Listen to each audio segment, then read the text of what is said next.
Sexual violence.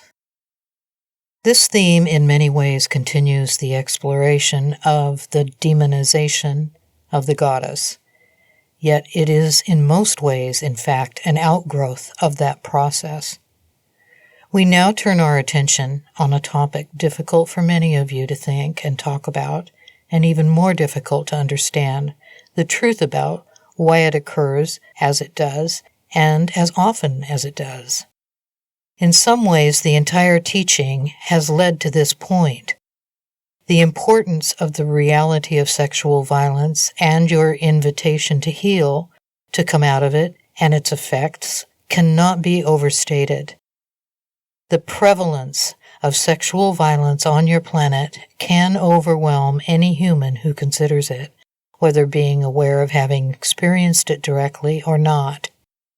In all ways, and all over the globe, sex is experienced by many humans as a site of the violence that is directed towards the natural feminine, the anger of separation from the goddess that has hurt you all so deeply. For those who have been on the receiving end of sexual violence in any of its forms, it is life-shaping. It is understood to be the most intense violation that can occur to a human. This goddess teaching as a whole could be thought of as an invitation for all humans to heal from the history of sexual violence that has unfolded on Earth for so many millennia, as this is a primary manifestation of the imbalance between the two natural energies we have been exploring here. To do this, however, you must understand the nature of the imbalance, as we have explored above, as well as the reality that all that a human experiences fits what that human soul has set out to learn. Healing, in other words, rests on you becoming willing to open to the truth of why it has happened and becoming willing to take responsibility for the collective and individual experience when it comes to sexual violence of the last 6,000 years. When this topic comes up, the pain, sense of violation, and anger that follow such experiences are what are usually focused on. Humans are not yet clear about how to deal with the emotions related to any situation while opening to learn the truth of why it has happened. This need you have to learn to do so is in fact a primary reason I offer these teachings through this channel. You are ready to learn the truth, take responsibility for your creation, heal, and move forward in your lives to consciously create what works best for you and serves your highest good. And as these particular traumas have been overwhelming on the individual and collective levels for so long, it is imperative now that you learn to get grounded so you can work through these emotions. Do whatever you can to get grounded so you can open to work with these issues when you feel you are able. It is possible that by picking up this book, you are ready to have feelings from the past stirred up, but are not yet ready to step into them fully. Let this be fine if this is the case for you. Be good to yourself and choose not to judge where you are or what you need to be doing. Some of you will want to put this book away for a while and spend time with your feelings. Give yourself permission to do so. Above all else, be kind to yourself and remain clear that you are in a process of unraveling many lifetimes of difficult experiences from both sides of the situation. Give yourself permission to proceed in this process in whatever ways and at whatever speed feels right. Working through these issues in a particular way will lead you to spiritual evolution. Yet if you choose to remain in the role of victim regarding what you have experienced and choose to believe that you are powerless, and you allow anger to rise up from the pain of powerlessness and take you over, you will not heal. You will not be able to, if that is your choice. Most of you have so far believed that sexual violence has happened to you, that others have perpetrated this violence against you, and that you are the victim. Open to learning the truth about these dynamics and experiences, and you will open the door to your healing and therefore evolution. As it now stands on earth, the collective consciousness, and therefore that of individuals, is primed to form identities or conceptions of self based in what has happened to you. This is the bedrock of victim consciousness. You believe that you are the result of what has happened to you. It is easy for humans to do so, and I do not criticize you for it. But it is, in truth, a marker of the spiritual adolescence that you have been living through for a very long time. What happens is that you feel in response to situations in your lives, you attach beliefs to the feelings and attach meaning to what happens to you as the basis of karma.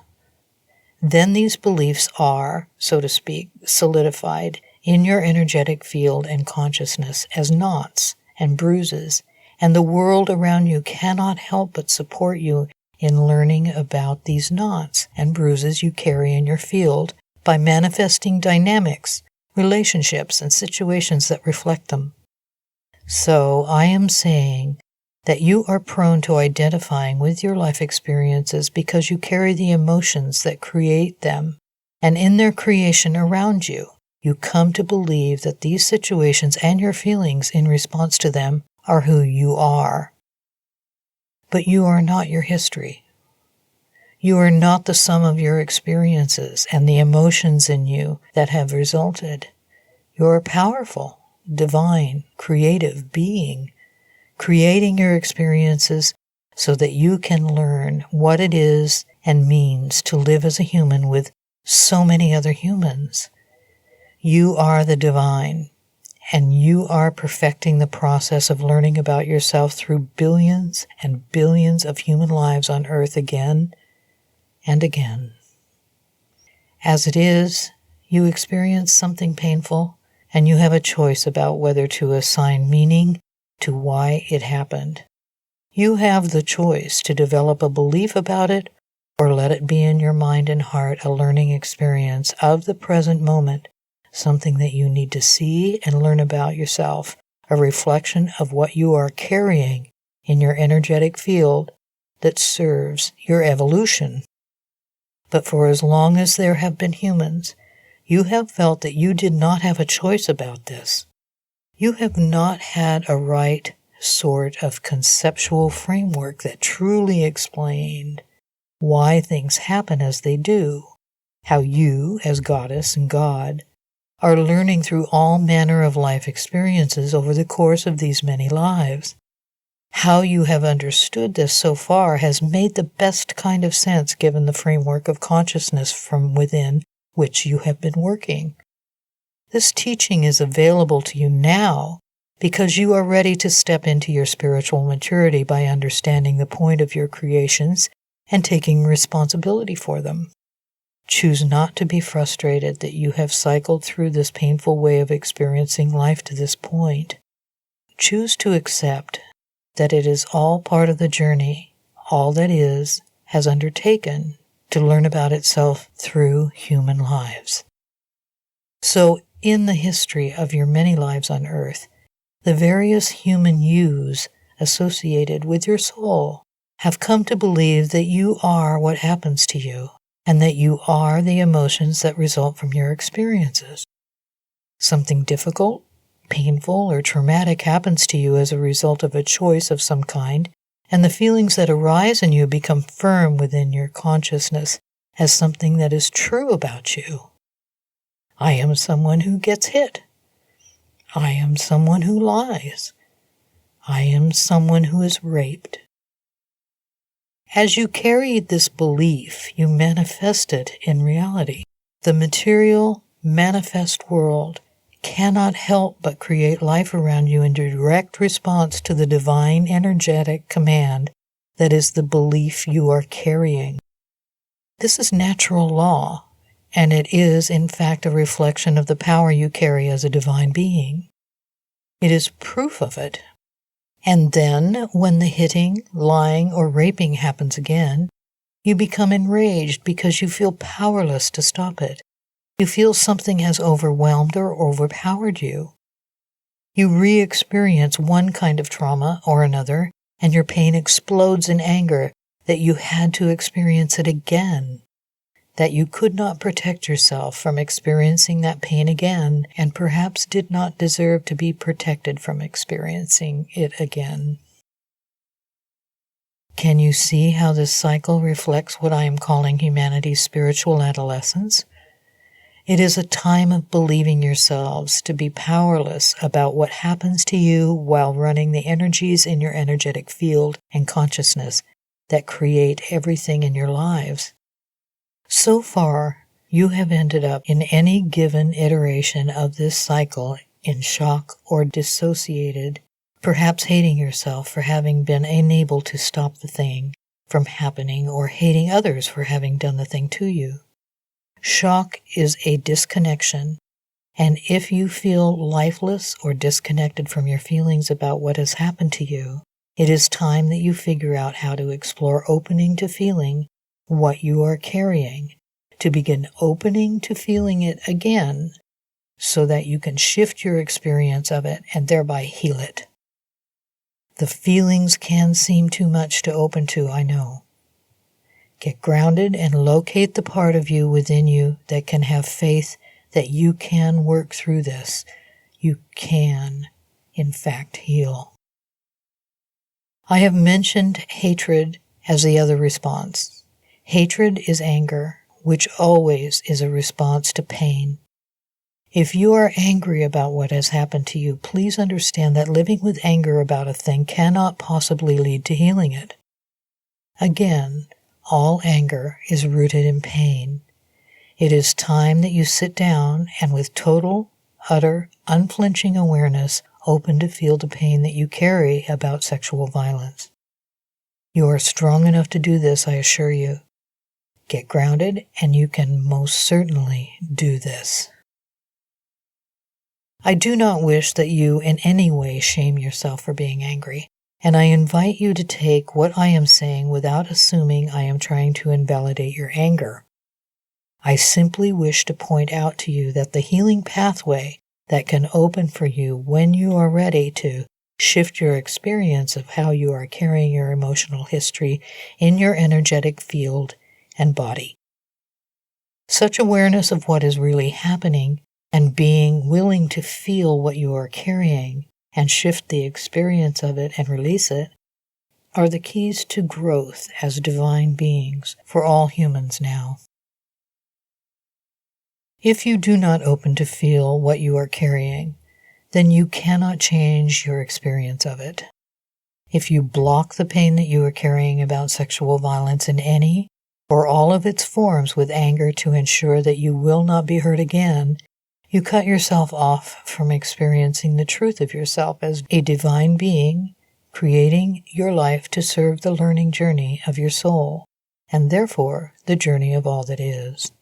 When you understand in what ways you have been creating all that you have experienced in all of your soul's lives, including this one, you come to see that you do not need protection.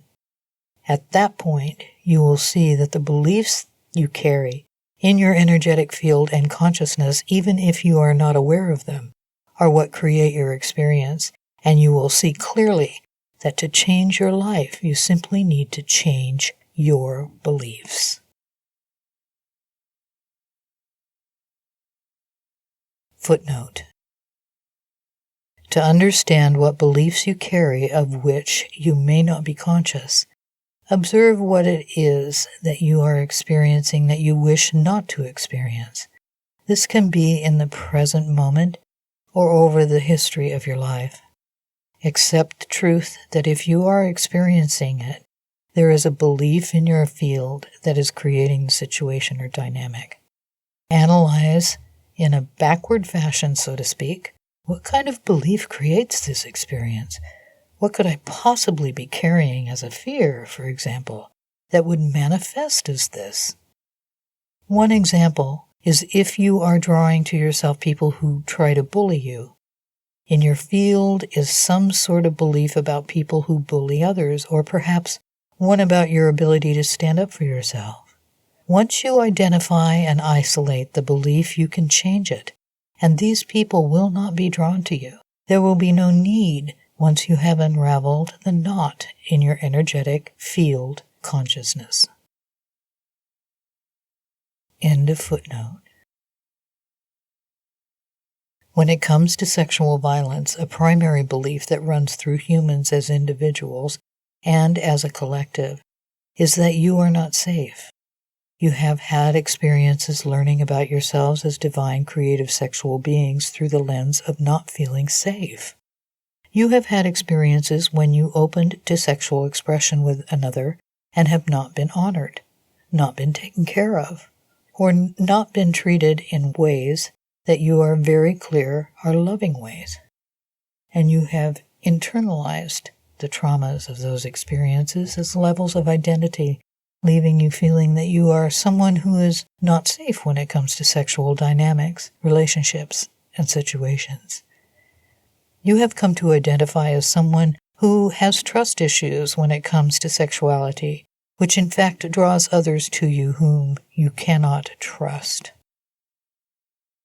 The truth is that you as a species have created all that you have out of an understandable ignorance of how things really work.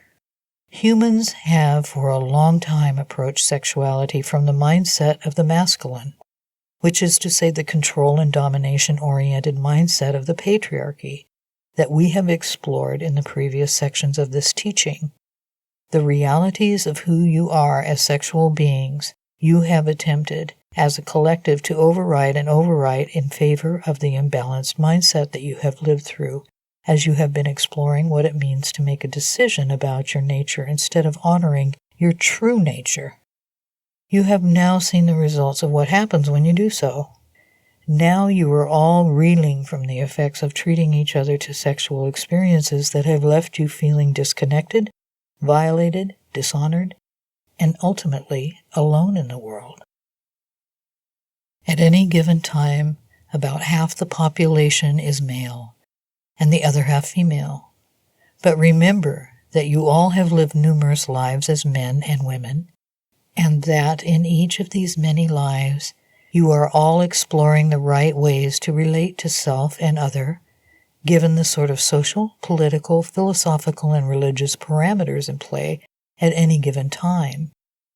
You are all learning about what love is and looks like, as well as learning through relationship via the perception that you need another to be complete. Add to this that you are all in deep pain from your separation from the goddess, and that you cannot eliminate your incredibly intense need to connect with her in some form or another. But since you are not able to freely connect with her in any way and retain your status as acceptable in social, political, and religious contexts, you in many ways feel that your only recourse is to turn on her, to turn on the goddess who is even in your cellular memory, your mother. This state of affairs is the full bloom of spiritual adolescence I mentioned above. It is a rebellion against the goddess that is manifested by individuals and groups as intentionally set out to hurt her through all that represents and manifests her. It is taking the pain of the separation from her and turning it into anger, and then taking it out on all that represents and embodies her. That is the source of the violence towards the earth, nature, and women that has been explored in this book. Prior to this section, it was not framed in terms of violence, but this is a very important way that we need to discuss this. You are all hurt by what has been happening, and you are now ready to really and truly begin ceasing the orientation towards violence as a response to the disconnection with your mother. Earlier in this volume, I discussed the various ways that the disconnection with the goddess or the diminishment of the natural feminine has been playing itself out on earth and within your lives over time. In the context of sexual violence, understand that humanity has been trying to figure out how to open to each other sexually, which is natural to want to do, given how you are wired and intending and needing to learn through connection with other people, in the midst of this deep pain about the loss of relationship with the goddess. How the goddess approaches love and lovemaking have been all but forgotten or strategically diminished, and your pain about the incredibly prevalent sexual violence on your planet is the proof that you can neither deny your true nature nor succeed in your attempt to edit it. In the last section of this book, I will describe for you some important ways you can put into place in your life to come back to the goddess now. But we still have much to explore on the topic of this global situation.